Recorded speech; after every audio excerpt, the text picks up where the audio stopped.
Jake Martinez stood on the bridge of his ship and watched the last human transport disappear into the dark space beyond the galaxy. The UES Horizon had been his home for 10 years, and now it would be his home forever. He would never see Earth again, never walk through the streets of New York or feel the rain on his face in Oregon. The Galactic Council had made their choice, and humanity had made theirs. Lisa Barnes walked up to him with a tablet in her hands.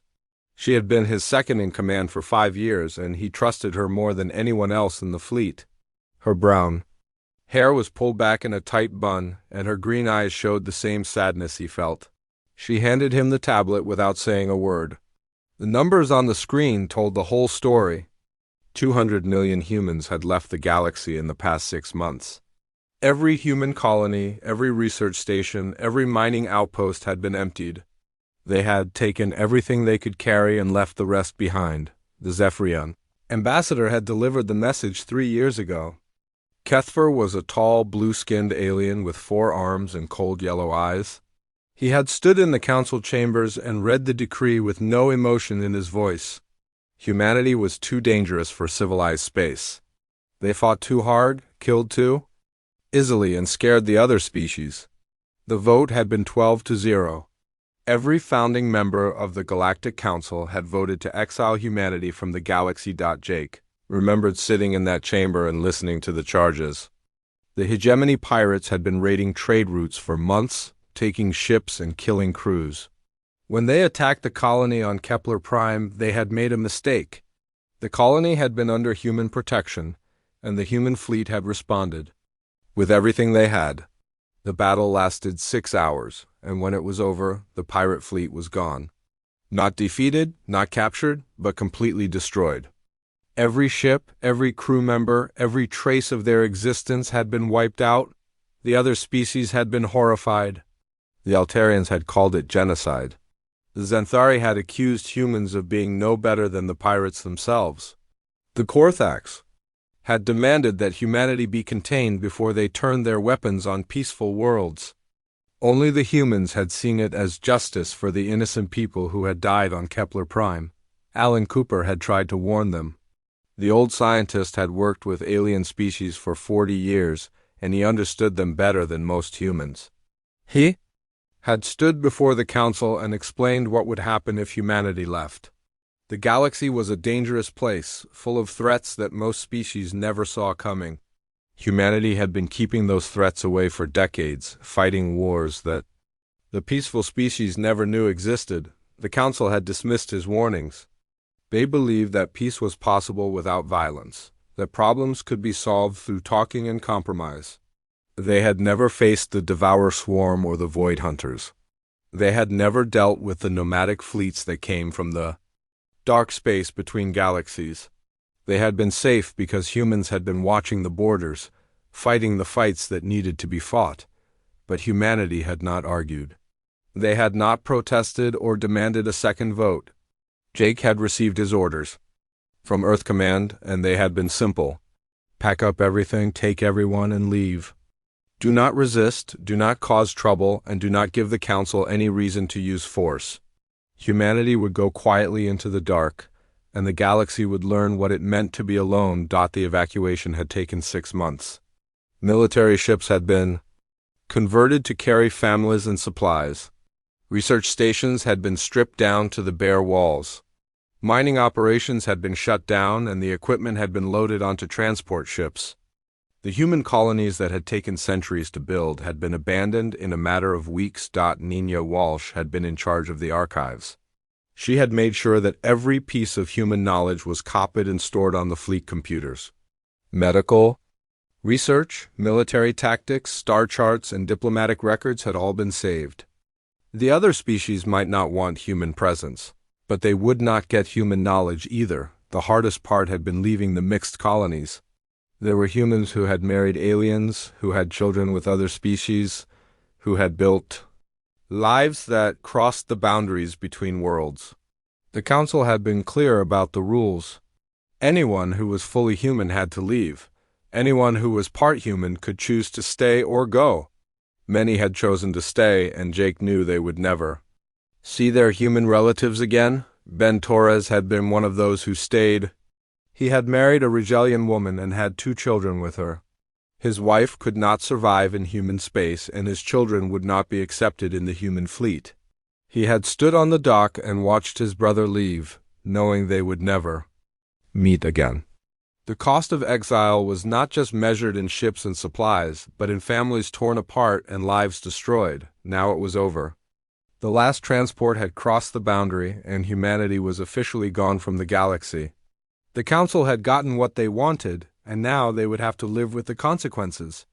Jake looked at the stars that had once been home and wondered how long it would take for the galaxy to realize what it had lost. The silence in space was complete, but Jake knew it would not last forever. Nina Walsh sat in her small office aboard the monitoring station and watched the galaxy tear itself apart. 5 years had passed since the last human ship had crossed the boundary into dark space, and the problems had started almost immediately. The station was hidden in the void between stars, close enough to watch but far enough to stay safe. She had volunteered to stay behind and keep track of what happened after humanity left. The first reports had come from the Outer Rim worlds. Ben Torres was still there, living on Rigel 7 with his alien family. He had sent coded messages through the old communication networks, telling Nina about the raids that had started in the border systems. The Korthax marauders had been quiet for 60 years, kept in check by human patrol ships that had made regular sweeps through their territory. Without those patrols, the Korthax had grown bold. Nina read the latest report on her screen. 3. Merchant ships had been attacked in the Vega system last week. The crews had been killed, the cargo stolen, and the ships left to drift in space. The Galactic Defense Fleet had responded 6 hours later, but by then the raiders were gone. The same pattern had been repeated across a dozen systems, and the fleet was always too late to help. The Korthax had learned to be afraid of humans through hard experience. 50 years ago, they had tried to raid a human colony ship. The ship had been carrying families and supplies with only a small escort of military vessels. The Korthax had thought it would be an easy target. They had been wrong. The escort ships had destroyed the entire raiding fleet, and the survivors had spread word throughout their species. Humans were not prey. Now the Korthax were testing the new reality. They had learned that the other species were not like humans.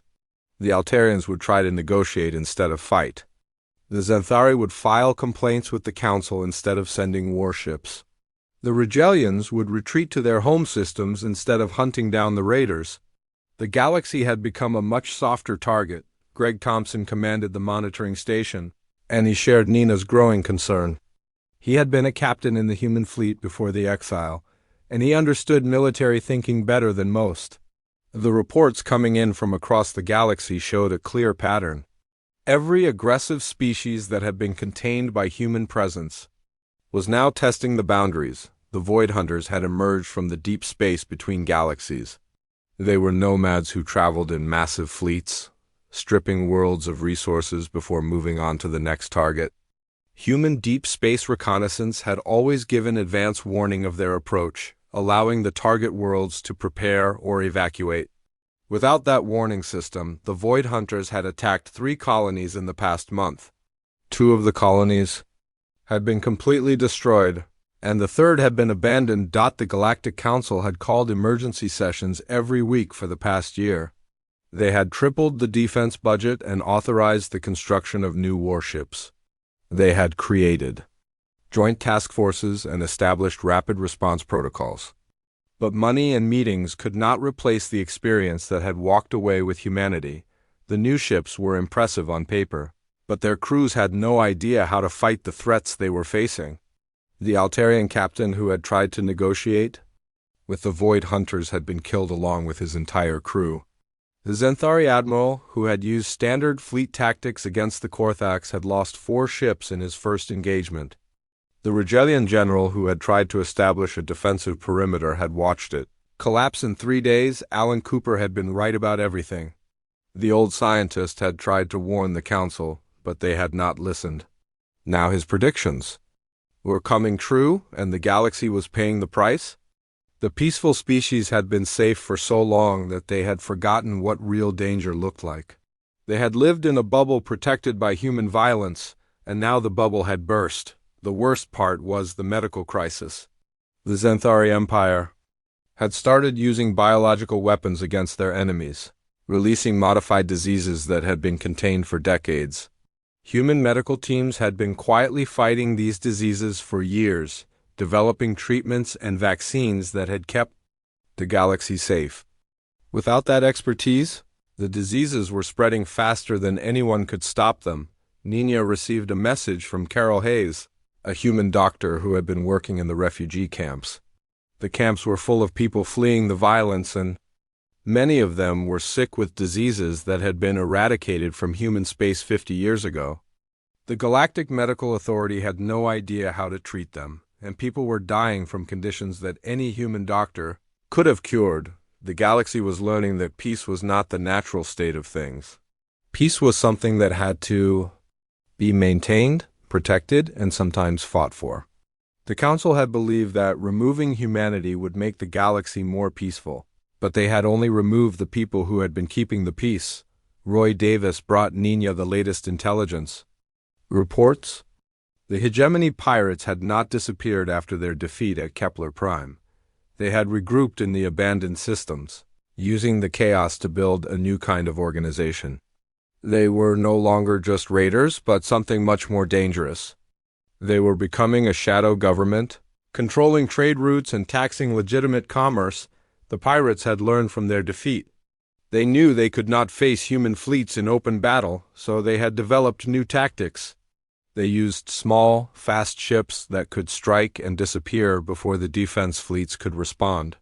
They targeted civilian ships instead of military ones, knowing that the other species would not risk their own people to protect strangers. Nina looked at the data streams coming in from across the galaxy and felt a deep sadness. The Council had gotten what they wanted, but it was not what they had expected. The galaxy was becoming a darker, more dangerous place with each passing day. The species that had voted for humanity's exile were now begging for protection from threats they had never imagined. But humanity was gone, and they would not be coming back just because the Council had made a mistake. The galaxy would have to learn to protect itself, or it would fall to the predators that had been waiting in the dark. Kate Anderson watched the galaxy burn from her command chair aboard the HSS Vigilant. 8 years had passed since humanity's exile, and the situation had moved far beyond anyone's worst predictions. The ship hung in the dark matter clouds beyond the galaxy's edge, where no other species would dare to venture. From here, she could see everything that was happening, and none of it was good. The Xanthari Empire had launched a full invasion of the mid-rim territories. Their bioweapons were devastating entire star systems, and the Galactic Medical Authority had no answers. Kate had watched the reports come in from the infected worlds, and the numbers were staggering. 47 million beings had been displaced.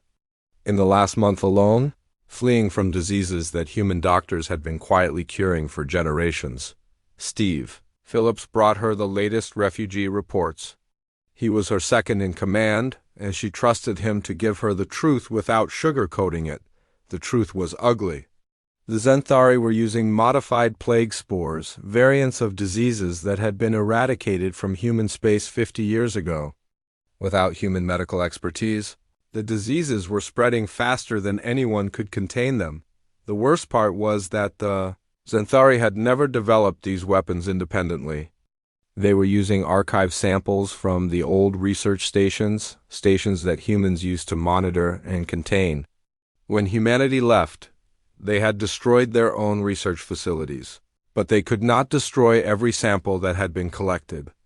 Over the decades, the Xanthari had found those samples and turned them into weapons of mass destruction. Carol Hayes had been tracking the biological warfare escalation from her laboratory on the ship. She was a xenobiology specialist who had worked with alien diseases for 20 years. She knew these plagues better than anyone, and she understood what was happening. The Xanthari were not just attacking their enemies. They were attacking the entire galactic ecosystem. The diseases were mutating as they spread. becoming more virulent and more resistant to treatment. What had started as targeted biological warfare was becoming a galaxy-wide pandemic. The Galactic Medical Authority had sent desperate requests for help, but humanity was no longer listening to official channels. The Council had made their choice, and now they would live with the consequences. The core worlds were facing a different kind of threat. The hegemony pirates had evolved into something far more dangerous than simple raiders.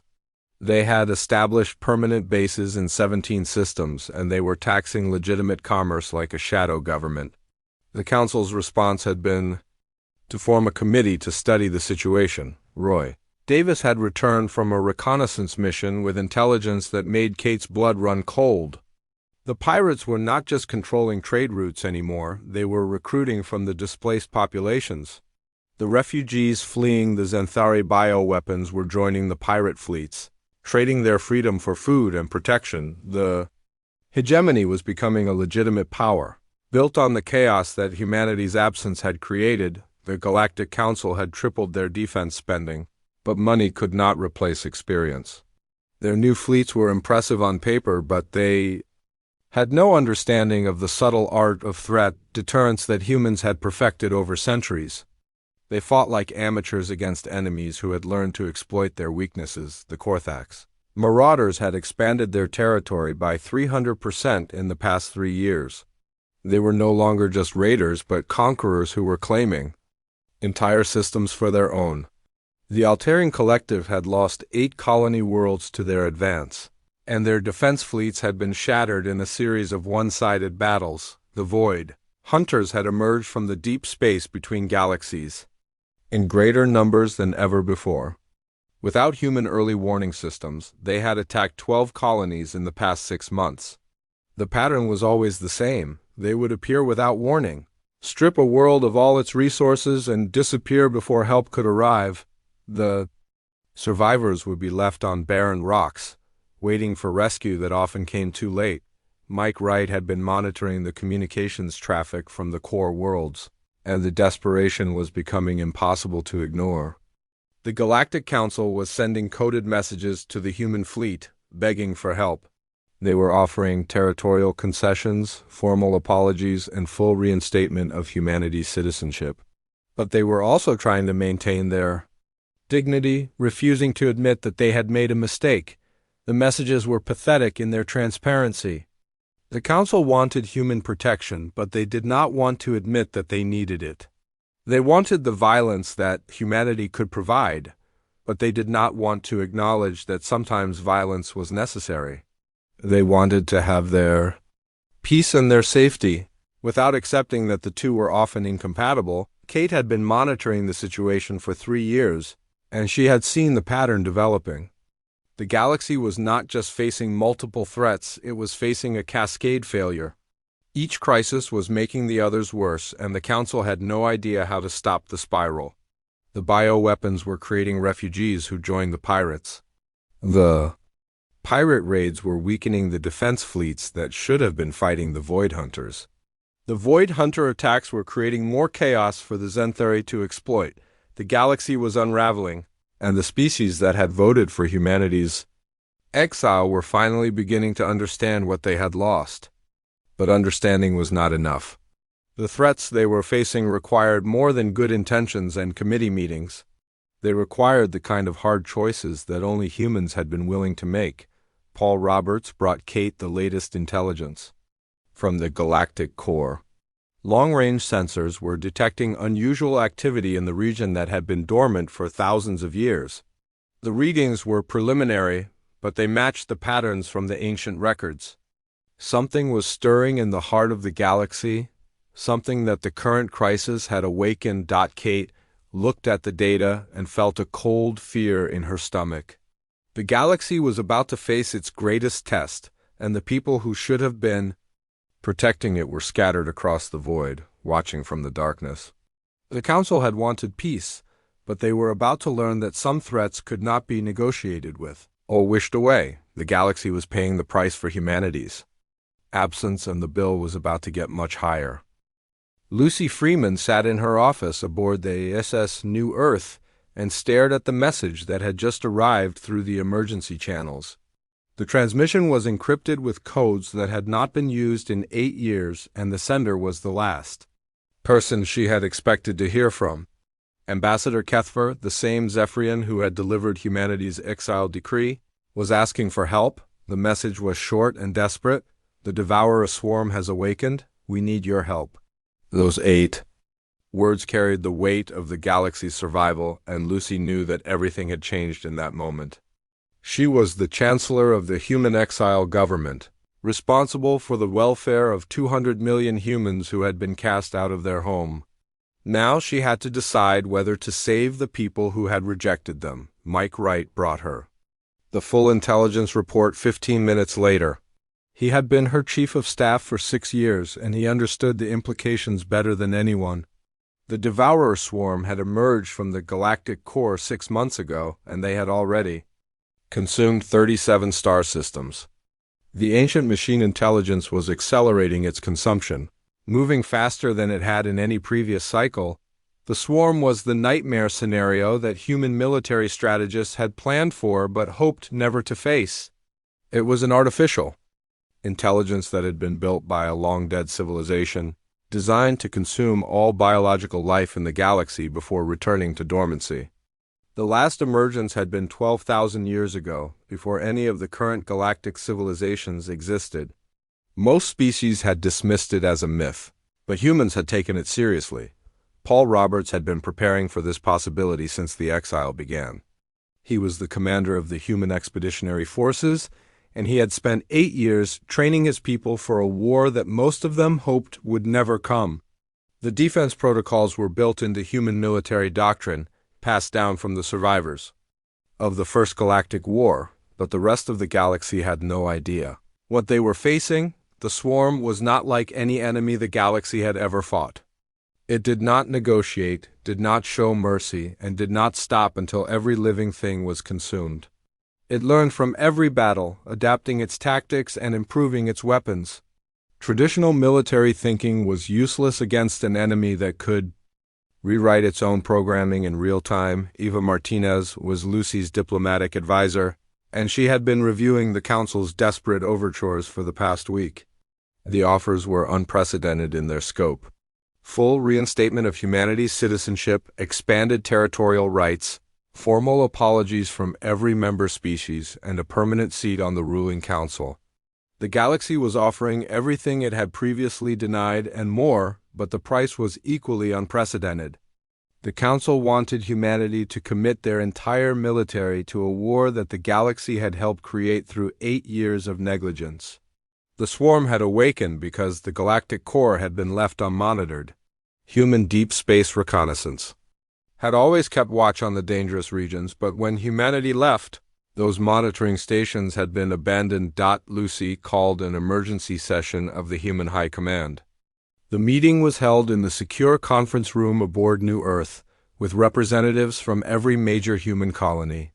The debate that followed would determine not just humanity's response, but the future of organic life in the galaxy. The military leaders were divided. Some wanted to let the galaxy burn, to watch the species that had exiled them face extinction alone. Others argued that humanity had a moral obligation to help, regardless of past wrongs. The politicians were equally split, with some seeing an opportunity for revenge and others seeing a chance for redemption. Don Rogers had been humanity's ambassador to the Galactic Council before the exile, and he understood the political implications better than anyone. The Council's offer was genuine, but it came from desperation rather than genuine remorse. They were not asking for forgiveness, they were demanding salvation. The same species that had called humanity too violent for civilized space were now begging for that violence to save them. The irony was not lost on anyone in the room. The Devourer swarm was exactly the kind of threat that humanity had been preparing to face. Their military doctrine, their weapons technology, and their strategic thinking had all been shaped by the possibility of fighting an enemy like this. The galaxy had rejected humanity for being too warlike, but now they needed warriors more than they had ever needed anything else.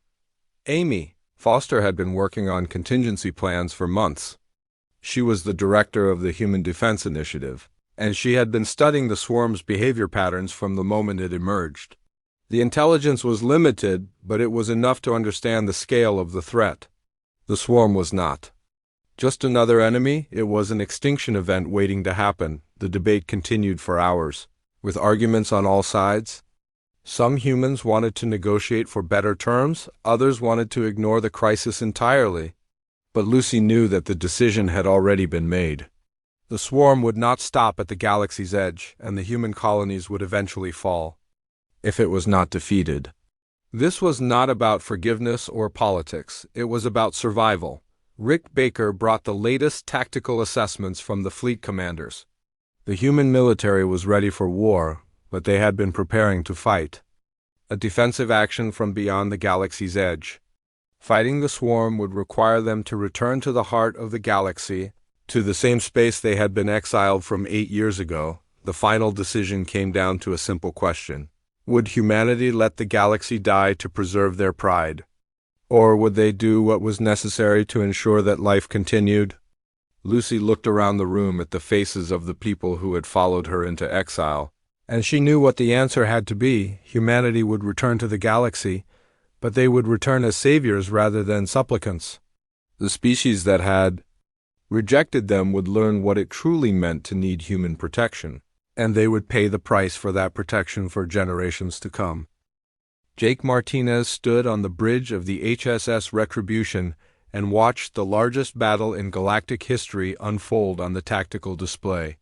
2 years had passed since humanity's return, and the war against the Devourer swarm had consumed everything. The Battle of Sigma Centauri would decide whether organic life survived in the galaxy, or became another meal for the ancient machines. The human fleet had grown to massive proportions during the war. Every shipyard in human space had been converted to military production, and every able-bodied person had been drafted into service. The ships that surrounded the Retribution were not just human vessels, but upgraded alien ships fitted with human weapons and defensive systems. The technology had existed in human archives for centuries, but implementing it required expertise that only humanity possessed. Tim Johnson commanded the carrier group from his flagship, and his reports were becoming increasingly grim. The swarms. Adaptive algorithms were evolving faster than anyone had predicted. They were already developing counters to the plasma disruptors that had been so effective in the early battles. Every weapon that humanity deployed was studied, analyzed, and eventually neutralized by the machine intelligence. This was the pattern that had defined the entire war. For every advantage humanity provided, the swarm evolved a response. The machine intelligence learned from every engagement, becoming more efficient with each battle.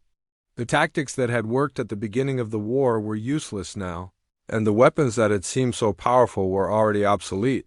The cost in lives had been staggering. Human casualties were approaching 10 million, and the alien losses were even higher. The Altarian defense fleet had been wiped out in the Battle of Procyon. The Xanthari Empire had lost their entire home system to a swarm assault. The Regelian Collective had been reduced to a handful of refugee ships. The galaxy was being consumed, piece by piece, and there seemed to be no way to stop it. Helen Clark worked in the deep research labs beneath the Retribution, racing against time to find a solution. She was the fleet's chief scientist, and she had been studying the swarm's behavior for 2 years. The ancient records spoke of a weapon called the Silence Protocol, something that had been used in the First Galactic War 12,000 years ago. But the records were incomplete, and the technology was barely understood. The Silence Protocol was not just about destroying the swarm, it was about making them forget how to fight. The weapon used quantum resonance cascades to disrupt the swarm's collective memory matrix, forcing them to relearn everything they had adapted to. It would reset their evolutionary cycle and potentially force them back into dormancy, but the cost would be enormous. Implementing the Silence Protocol required human vessels to penetrate the swarm's core fleet, a mission that would be suicide for everyone involved. The ships would have to get close enough to the swarm's central intelligence to deploy the quantum resonance generators, and they would not survive the experience. Brad Nelson had volunteered to lead the assault force. He was a colonel who had served in the human military for 15 years, and he understood what the mission would require. 50,000 other humans had volunteered with him, knowing that they would not return. They were the best and brightest of humanity, and they were willing to die to save a galaxy that had rejected them. The volunteers came from every human colony and every walk of life. There were scientists who had spent their careers studying the swarm, engineers who had designed the weapons being used against them, and soldiers who had fought in every major battle of the war. They were joined by aliens who had learned to respect human sacrifice, beings who had come to understand what humanity was truly capable of. The final preparations took weeks. The assault ships were modified with quantum resonance generators and equipped with the most advanced shielding that human technology could provide. The crews were trained in tactics that had never been used before, preparing for a battle that would determine the fate of the galaxy. Jake watched the countdown on his screen and felt the weight of command pressing down on him. He had been fighting the swarm for 2 years, and he had seen what they were capable of. The machine intelligence was relentless, efficient, and utterly without mercy. But it had one weakness that humanity had learned to exploit. It was predictable. In its perfection, the assault began at exactly 0800 hours Galactic Standard Time. The volunteer fleet moved toward the swarm's core formation, protected by the main battle fleet. The swarm responded exactly as the humans had predicted, sending wave after wave of interceptors to stop the approaching threat. The battle was fierce and brutal, with ships dying on both sides. The breakthrough came when the assault force reached the swarm's central command cluster. The quantum resonance generators activated simultaneously, sending cascades of energy through the machine intelligence's memory banks. The effect was immediate and devastating. The swarm's coordinated attacks faltered, their adaptive algorithms failed, and their evolutionary progress was wiped away, but the victory came at a terrible price. The assault force was completely destroyed, along with their escorts and support. Ships, 50,000 humans died in the space of 30 minutes, their sacrifice buying the galaxy its survival. The swarm began to withdraw, confused and disoriented by the loss of their accumulated knowledge. The silence that followed was different from the silence of humanity's exile.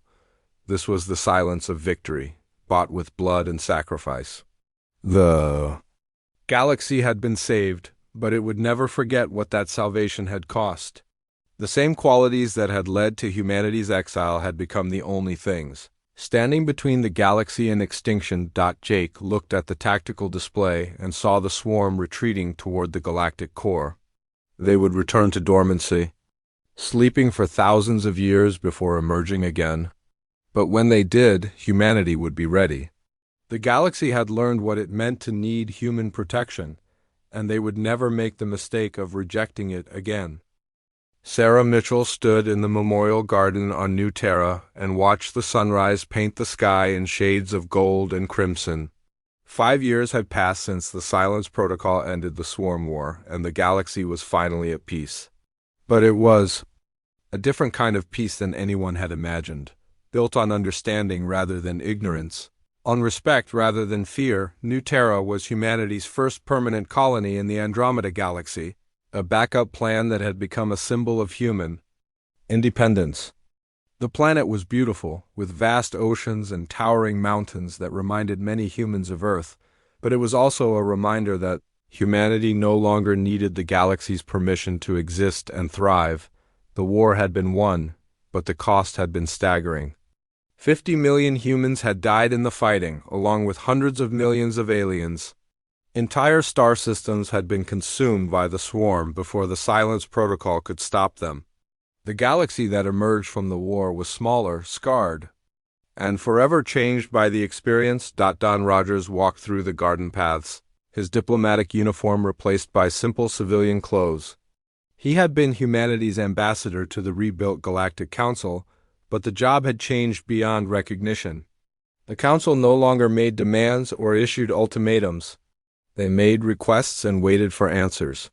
The relationship between humanity and the galaxy had fundamentally shifted. The Galactic Council had kept their promises. Humanity was officially welcomed back, granted expanded territory that included some of the galaxy's most valuable systems.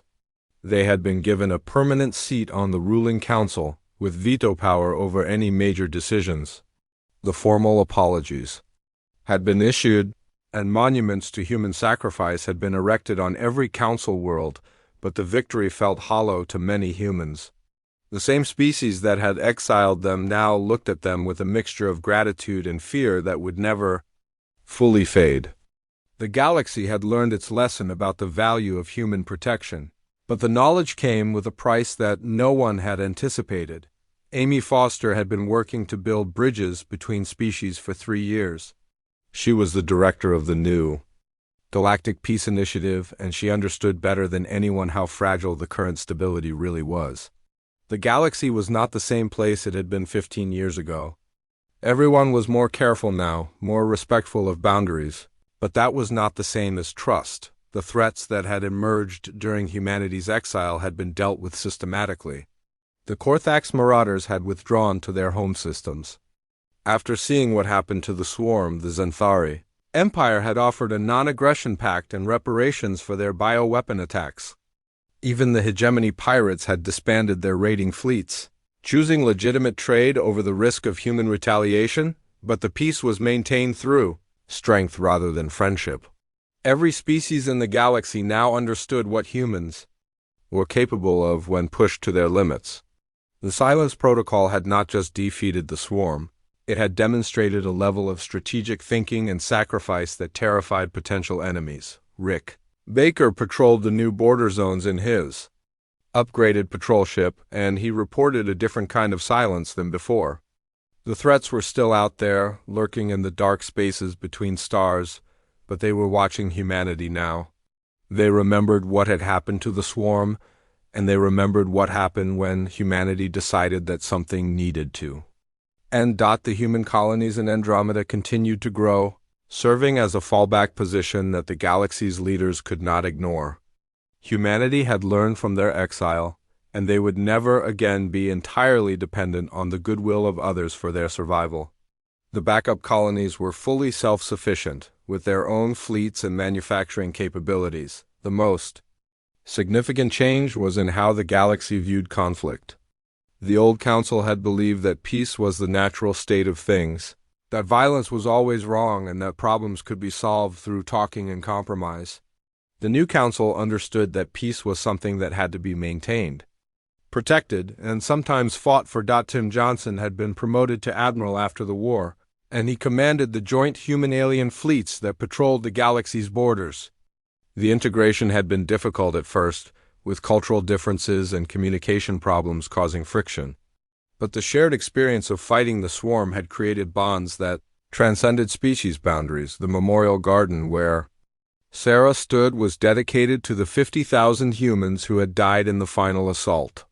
Their names were carved into black stone monuments, along with the names of every alien who had died fighting beside them. The garden was a place of remembrance, but also of hope for a future where such sacrifices would not be necessary. Children played in the garden paths, human and alien youngsters who had grown up after the war.